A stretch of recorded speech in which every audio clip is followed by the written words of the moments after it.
work with all their resources to fight a lightning campaign and achieve complete command of the skies as the US was able to achieve in the recent war in Iraq. Over the next 30 minutes, we'll take you through this episode to show you what India can achieve with its multi-role Sukhoi MKI, with high-end technology that require Indian aviators to be a breed apart and have, in Tom Wolfe's words, the right stuff.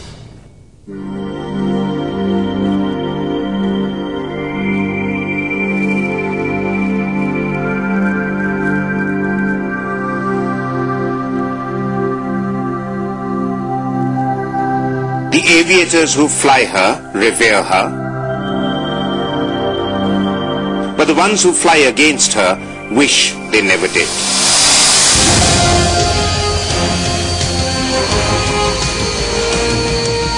Many call her the eighth wonder. They believe she parallels none in the sky, none when she strikes, none when she escorts, none when she intercepts.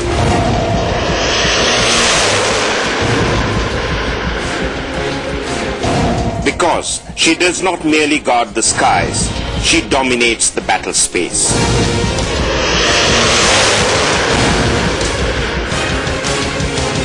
The Sukhoi 30 MKI is every fighter pilot's dream machine.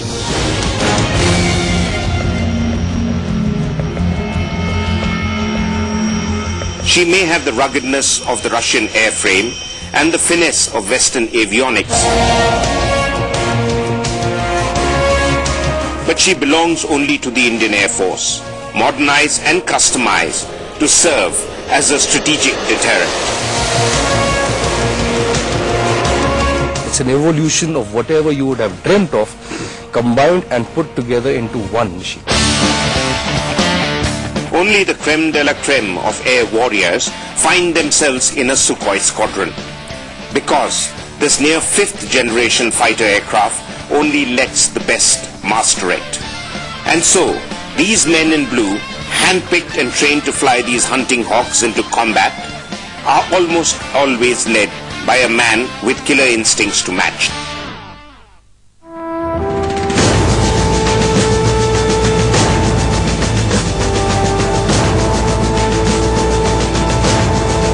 Winko Ajay Rathore, who commands the Lightnings in Lohegaon, Pune, is no exception. With over 3,000 flying hours on the MiG-27 and the Sukhoi 30 MKI, this leader with many superlatives to his name is also a shrewd tactician.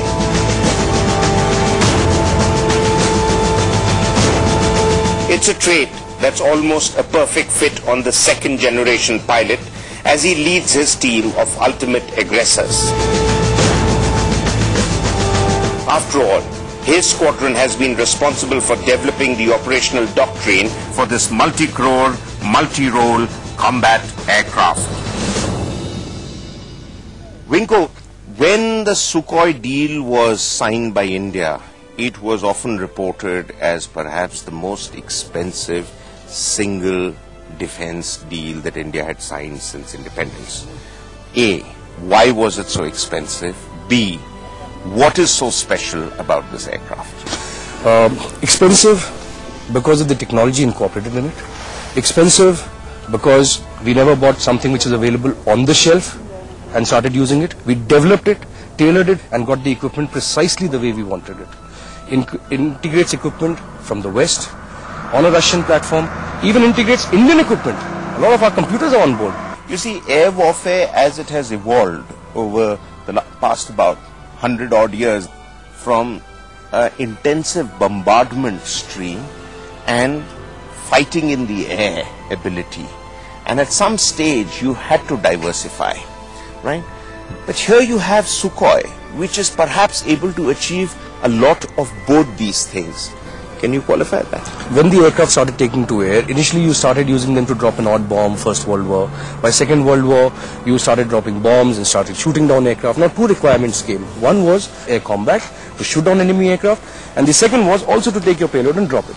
With this, as you started amalgamating it or putting them together, you found that the workload on the cockpit or the pilot kept increasing, and you would have had to compromise some bit or the other. Today, Technology has bridged that gap. As far as technology and tactics, the central debate on air power now is all over the world.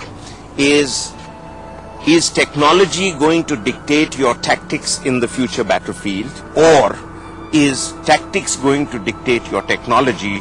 It has to be a mix of both. None of them can rule in isolation. Right. And I can give you an example of this. You see the Bosnian conflict. One of the most technologically driven fighters, the F-117A, was shot down by a SAM-3 class of a system. But that was a one-off. It was a one-off, but it just shows that innovative use of tactics can overcome the most potent system also in the world. So you have to have a technological edge, yes, and it has to be complemented with the correct and innovative use of tactics. And in fact, because the price of technology is prohibitively expensive for countries to afford and keep upgrading it time and time again, it is the continuous evolution of innovative tactics which will complement the technology.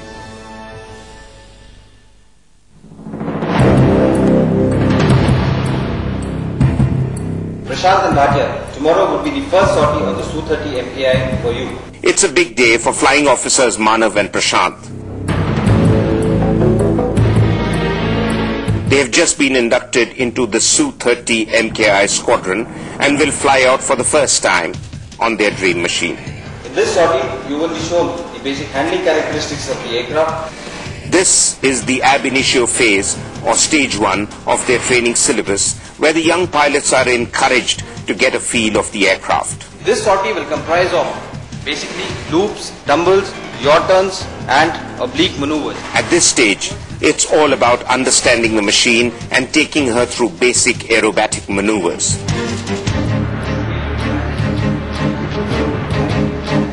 In true tradition, senior fully operational pilots in the squadron don the instructor's role and literally handhold these young pilots through the first few training sorties.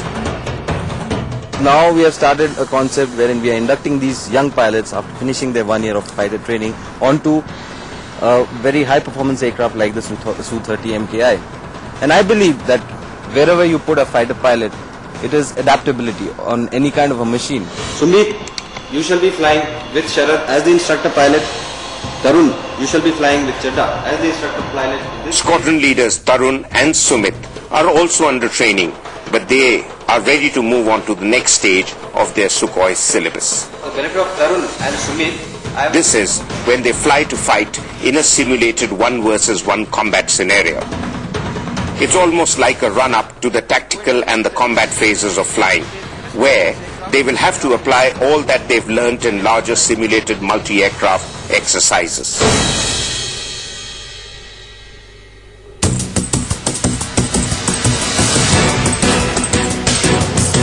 Prashant, close your eyes. Tell me where's the standby P2? It's on the right hand side corner. But before the two flying officers are allowed their first Sukhoi experience, they will have to clear a basic familiarization test.